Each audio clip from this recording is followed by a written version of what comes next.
My parents disowned me and cut me out of their will. Because I'm not their biological child, but inheriting from a distant relative, changed everything. Let us start from the beginning. My life changed dramatically when I was 14.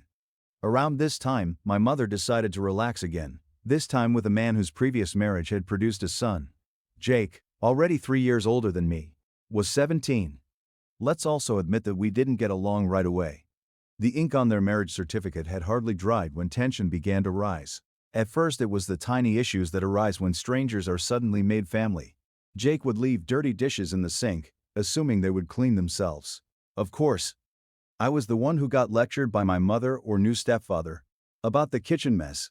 Alternatively, I would notice my shampoo disappearing faster than usual, only to discover Jake with perfectly maintained hair, clearly using my favorite product. It was strange. And I felt upset. Not just because of Jake's antics. Tom, my stepfather, handled things in the same manner. I seemed to be the problem whenever something went wrong. He assumed I was responsible without even asking. Then there was my mom, too focused on making this new family dynamic work to see what was happening. She'd brush things off, cover for Jake, and pretend everything was fine. I could immediately detect the difference in expectations. About a year into our difficult living situation, Mom and Tom announced they were expecting a child. At that time, everything changed. Suddenly, everything revolved around the newborn. The house required renovations. And guess which room was chosen for the nursery? Exactly mine. I was shoved into a cramped claustrophobic guest room with barely enough space for my possessions. It felt like a demotion. A clear signal of my role in this new family structure. A few months later, Nathan, my new half-brother, was born and quickly became the center of attention. Jake felt the same shift and grew even more entitled. He dropped out of college and moved back home, bringing with him a whirlwind of late-night parties and questionable friends who came and went at all hours. Tom dismissed my protests about the noise and mess, while my mother simply looked sorrowful, as if to say, "What can we do?" It was infuriating. I started spending more time at friends' places, anywhere I could find routine. My escape became school. I stayed as long as I could, joining every organization and taking extra classes. It was more than adolescent defiance, it was survival. Home became a place where I always felt like I was walking on eggshells, waiting for the next explosion. It was suffocating. One evening stands out vividly in my mind. I got home later than usual to find the house utterly still. A note on the refrigerator indicated that they had gone out to dinner without me. I hadn't even been invited to this family supper. That note struck harder than I expected. I felt invisible, as if I did not truly belong, and it stung. Not long after my 18th birthday, everything almost broke. Tom disliked me having any excuse to leave the house, despite the fact that I worked part-time. He repeatedly told me it would jeopardize my academic progress. Then, one evening, I returned home to find my room utterly trashed. Jake had hosted a party while Mom and Tom were gone, and my room had suffered as a result. Broken lamp. Alcohol stains on my project documentation. It was an outright breach of privacy. I challenged them at breakfast the next morning. Tom responded coldly and contemptuously, "You should have been more responsible with your belongings." My mother simply sighed and whispered something about families coming together and letting go. I had finished letting things pass. Everything I did during those years seemed to be scrutinized, but not in a way that suggested concern for my well-being. Rather, it appeared they were waiting for me to make a mistake so they could blame me. Jake, who had turned into a professional couch potato, seemed to get away with everything. Meanwhile, Nathan, still a child, received constant coddling, revealing who the favorite truly was. I remember one time, when I was working on a large science project that I found fascinating. Even at home, working on it was nearly impossible. I wanted silence, so I set up a workstation in the corner of the living room. It felt like trying to build something delicate in the heart of Times Square. Eventually, I had enough. Jake would play loud music, Nathan would run around shouting, and Tom would complain that my project took up too much space, or made a mess. After packing up, I went to a friend's house, where their parents allowed me to work in their tranquil dining room for the first time in what felt like forever. I was finally able to concentrate. That was when I realized how odd my home life had become. My friend said, "You are always welcome here." The invitation was simple, yet it meant everything to me. Home was a place I couldn't wait to leave. Home is a place to be a secure refuge, yet every hour away helped me breathe a little easier. I started working extra shifts at my job. Of course, Tom didn't like it. He frequently mentioned my job as a distraction from school, but I knew why he disliked it. I wasn't around as much for him to critique. As I accumulated more money, the thought of moving out began to form in my mind. Yet I realized it would not be easy. My mother and Tom were incapable of handling the situation. The more I considered it, the more it seemed like the only option to regain control of my life. I was a ball of worry. The day I decided to inform them I was leaving, I had already discovered a basic yet reasonably priced apartment near my campus. From my part-time job, I had saved enough to cover the first 3 months of rent. It wasn't much, but it was mine. The prospect of having my own life and space kept me focused. One evening after dinner, I seated Tom and Mom at the kitchen table. My heart was pounding, but I attempted to keep my voice calm. I looked them in the eyes and said, "I'm moving out." The room fell silent. Tension mounting. You could have heard a pin drop. Tom was the first to respond. He smiled, shook his head, and said, as if I had told him the most ridiculous thing imaginable, "You think you're ready to live on your own just because of your age?" His voice carried amazement with a trace of mockery. At first, my mother said nothing, simply staring down at the table, her expression unreadable. "I am ready," I said, trying to sound more confident than I felt. The disagreement began when I explained that I needed my own room and had enough savings to cover it. Tom went on a rampage, accusing me of being selfish, unappreciative, and avoiding my responsibilities at home. "He looks up to you, you know," he continued, attempting to guilt me into staying, as if leaving Nathan behind would be enough to trap me in a toxic environment. My mother's response was calmer, but no less devastating. She did not argue with me like Tom did, nor did she attempt to stop me. She simply continued to complain, saying things like, "Families stick together, and you'll regret it if you leave." But I knew better. This was not about family, it was about control.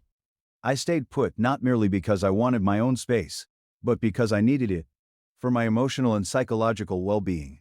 I felt like an outsider in my supposed home. I was tired of being held accountable for things beyond my control, and of trying to fit into a family that had made it clear I was not truly a member. I spent the next few days preparing. Every item I packed into a box felt like a step closer to independence, even though it wasn't easy. My mother entered my room the morning I was supposed to leave. I braced myself for another battle, but it never came. Instead, she helped me pack quietly. Our conversation was brief.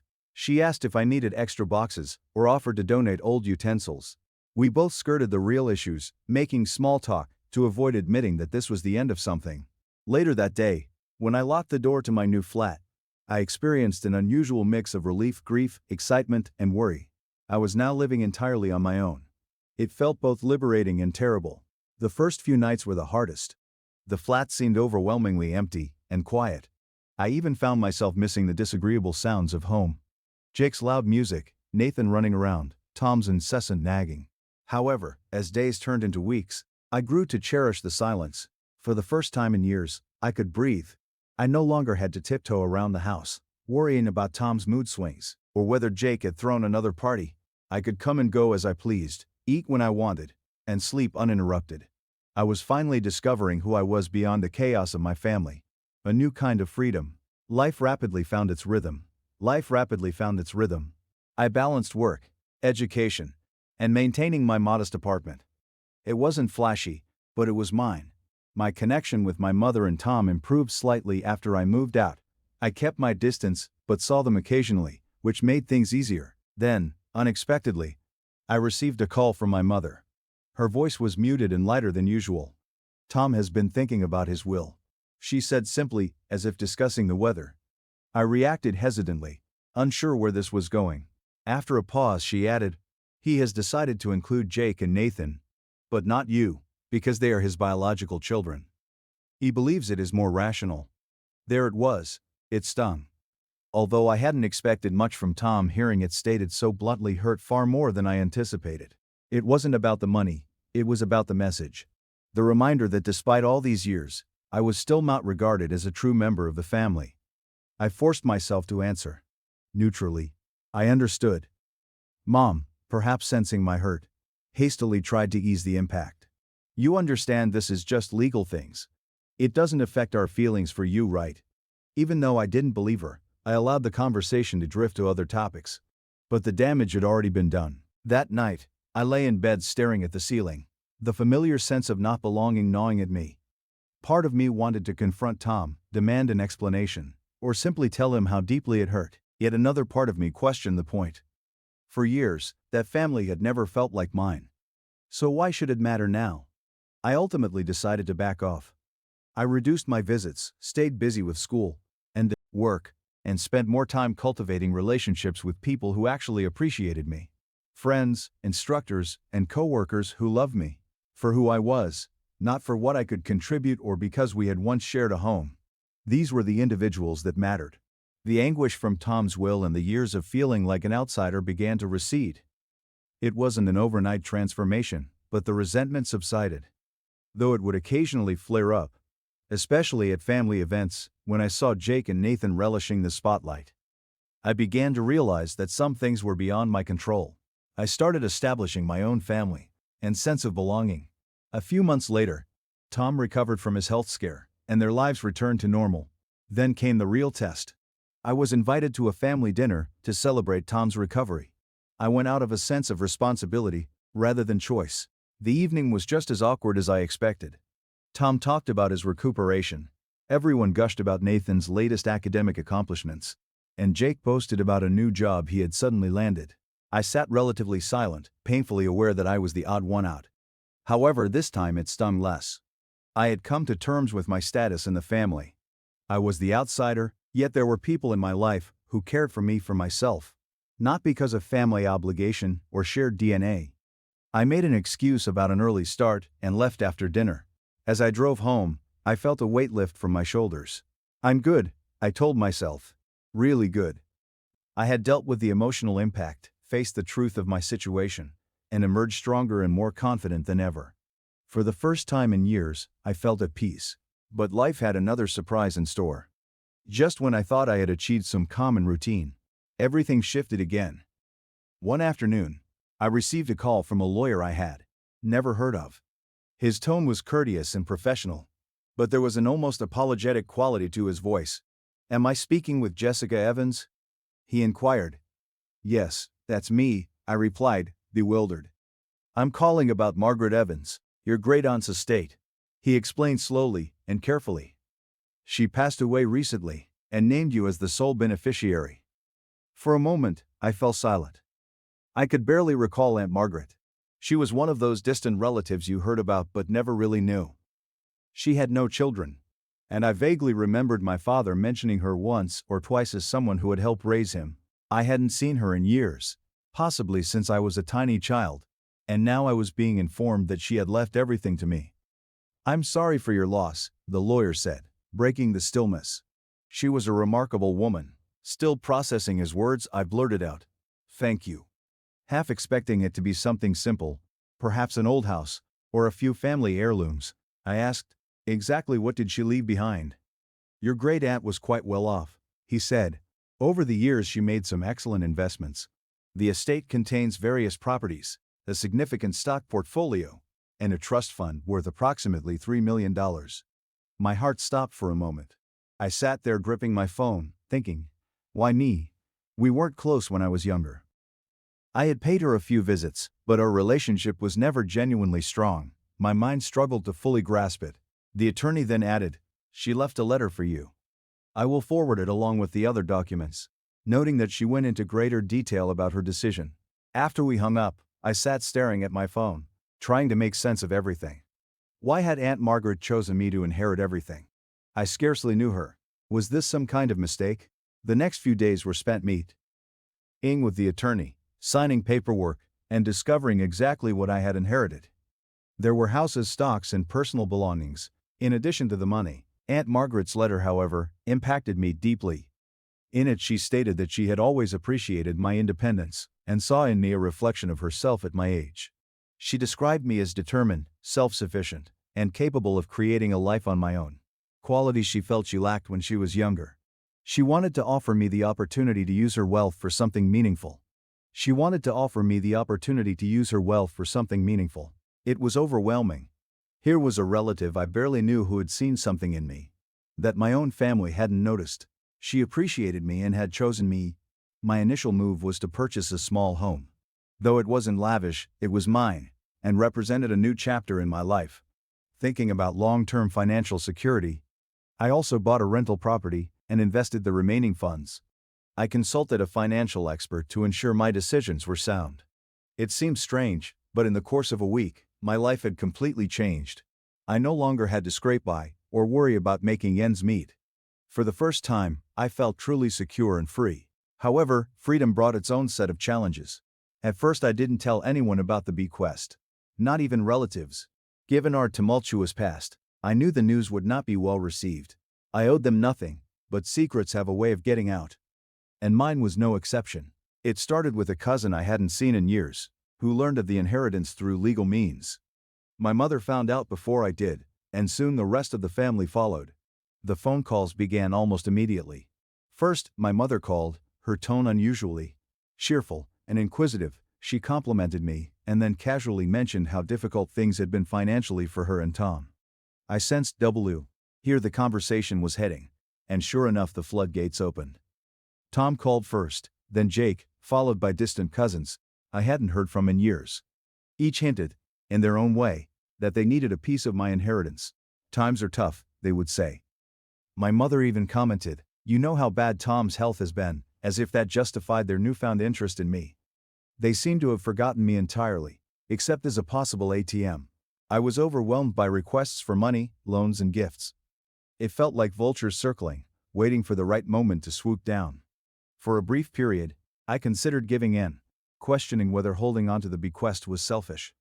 Then I remembered all the years I had spent feeling like an outsider in my own family, being blamed, discarded, and ignored.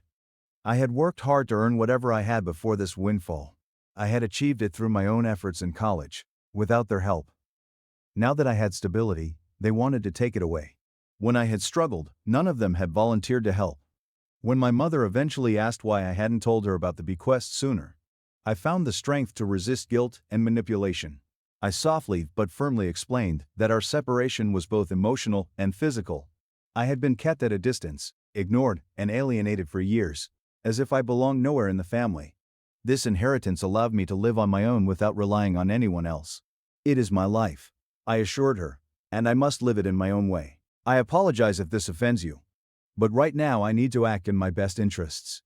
The outcome of that conversation was worse than I had anticipated. Mom accused me of being arrogant and inconsiderate. Tom interjected, chastising me about how families should treat one another. Nonetheless, I stood my ground.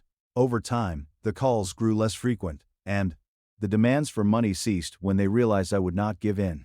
It was challenging, but necessary. I had come to a sad realization about family. Sometimes the people you trust the most are the ones who bring you down.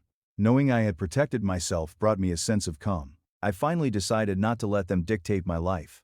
This inheritance was about taking control of my own destiny, and, more importantly, gaining the ability to live life on my own terms. My communication with them became strained, but I had grown accustomed to it. Their approval was no longer required, and I was not obligated to offer them anything. I had friends, mentors, and people who genuinely cared about me. Not because of familial obligations, but because of who I was. The biggest surprise came from an unexpected source. My younger half-brother Nathan. I received an awkward handwritten note from him. "I'm sorry for asking for money. I miss you." He wrote in untidy handwriting. Though small, this gesture meant a lot to me. Nathan, barely 14, was reaching out in his own way. After that, we began texting. Little conversations about his school and interests. Nothing serious. But it was something serious. It was the start of a modest bridge between us. Even though I wasn't optimistic about reconciling with the rest of the family, I was creating a life for myself, independent of anyone else. For the first time in years, I felt completely free. However, the sense of tranquility was fleeting. Just as I thought things had settled, my mother contacted me again a few weeks after Nathan's letter. This time she wanted to talk things over. I could tell this wasn't going to be a conversation about reconnecting or finding common ground, so I agreed to meet her in public, hoping to keep things civil. We met at a nearby cafe, and the vibe was unsettling from the start. She rarely asked about my life or how I was doing, Instead, she immediately launched into how difficult things had been financially since Tom's health crisis and how Nathan's private school fees were piling up. I sat there listening, feeling like an outsider in her list of troubles. It quickly became evident why she had requested the meeting. She added that they were considering upgrading the house and that she really needed a vacation to relieve her stress. It was clear she was not there to mend our relationship. She was there for one reason. Finally, I could not take it any longer. I cut through the tension. "Mom, just get to the point." She looked me in the eye and said without hesitation, "I expect you to write me a check for $1 million. I nearly choked on my coffee. "Excuse me?" I asked incredulously. She did not waver. "It is only fair. Technically, since it came from your father's side of the family, all of that money should have been mine." I was shocked. Her entitlement and audacity were astonishing. She sat there casually demanding $1 million as if it were her birthright. I said bluntly, trying to keep my voice steady, "I'm not giving you $1 million. Her tone shifted from entitled to outright angry, and her expression became severe. "You have always been unappreciative of everything we've done for you," she told me. Her remarks painted me as a criminal for refusing to hand over money she claimed was rightfully hers. Without backing down, I paid no attention to her demands and left the cafe. It still surprises me that my own mother attempted to guilt me into giving her money to which she had no right. What followed was even worse. A few days later, my mother began spreading rumors. She informed everyone who would listen that I had stolen the inheritance, claiming it was rightfully hers, and accused me of hoarding it out of greed. Suddenly, relatives I hadn't heard from in years began calling either to support her or pressure me into sharing the money. The hypocrisy was staggering, especially since Tom had excluded me from his own will because I wasn't family. Even Tom got involved, sending me a long guilt-laden text about how I needed to consider the family and make more inclusive decisions. I replied in a single sentence, "You didn't include me in your will because I'm not family. Remember that." I ignored him for a while, but the drama did not end there. Things escalated when I received an official-looking letter in the mail. To my amazement, my mother was suing me. Yes, you read that correctly. She was suing me for a share of the inheritance, claiming that as my father's widow, she was entitled to a large portion of the money. I was stunned. My own mother was taking me to court. I could not believe it. Afraid of a protracted and costly court battle, I called my attorney, who laughed after reading the letter. "This is a joke," he remarked, flinging the letter aside. "The will is airtight." He then investigated the so-called attorney who had sent the letter. The phone number was disconnected, and the address on the letterhead was for a decrepit building under construction. It became clear that my mother and Tom had engaged a dodgy, almost certainly fraudulent, lawyer in a last-ditch attempt to scare me into paying the money. While I was relieved that the lawsuit was unfounded, I was also deeply disappointed. Their willingness to go to such lengths over my inheritance was shocking. They had tried guilt-tripping and manipulation, and now they were making direct legal threats. I was done attempting to salvage any kind of relationship with them. I understood that I needed distance. After the legal jitters passed, the emotional toll hit me hard. I was exhausted, sleep-deprived, and the constant drama was affecting my mental health. That was when I realized I needed a break from everything. We decided to take a road trip, after talking with some of our friends. Nothing extravagant, just a trip to a couple of spots we had always wanted to visit, but never got around to. It was exactly what I needed: time to clear my mind, escape the chaos, and most importantly, consider what I wanted for my future. As we began the road trip, I couldn't help but reflect on how much had changed in such a short period. A year ago, I was barely getting by in a house that never felt like home. Now, I had financial security, my own home, and the freedom to make my own decisions without interference from anyone. It felt liberating, yet bittersweet. Growing up, I had looked to my mother and stepfather for guidance and encouragement. To me, family meant having someone who would always have your back, no matter what. But through it all, I had learned a harsh lesson. Just because someone is family by blood does not guarantee they will be there for you in the ways that truly matter. Throughout the trip, I reflected deeply and realized that I didn't need their money, validation, or acceptance. I had everything I needed, and the relationships I truly valued were those I had formed with people who loved me for who I was, not for what I could offer them. In, say, small ways, my friends, colleagues, and even Nathan expressed more genuine care for me than my mother or Tom ever had. Following the trip, I decided to write letters to each family member who had tried to influence me. I did it for myself, not for them. It was my way of achieving closure and expressing what I couldn't in the heat of the moment. In those letters, I detailed how their actions had hurt me, and how, despite my desire to be part of the family, I had been constantly pushed aside. I wished them well, and hoped they would move on, just as I had. The only response I received came from Nathan. His letter was modest but sincere. "I appreciate you delivering the letter. I miss you. Let us get together sometime." It wasn't much, but it was a beginning. Nathan and I might one day develop something real, free of obligation or manipulation. As for the rest of the family, I had finally accepted that we were better off at a distance. The inheritance had served not just as a financial boon, but also as a wake-up call. A revelation about my true family. It wasn't the people who raised me. It was those who supported me when I had nothing to offer but myself. Looking back, I have no regrets. I stayed firm, safeguarded my future, and found peace by letting go of the toxic connections that had been holding me back. Life has a peculiar way of teaching us what is truly essential, and I am grateful for that, no matter how harsh the lessons were. Sitting in my own home, surrounded by people who feel more like family than my actual relatives ever did, I know I am exactly where I should be. Thank you for watching. If you haven't subscribed yet, please do so and hit the notification bell to stay updated with more shocking real-life stories happening around you.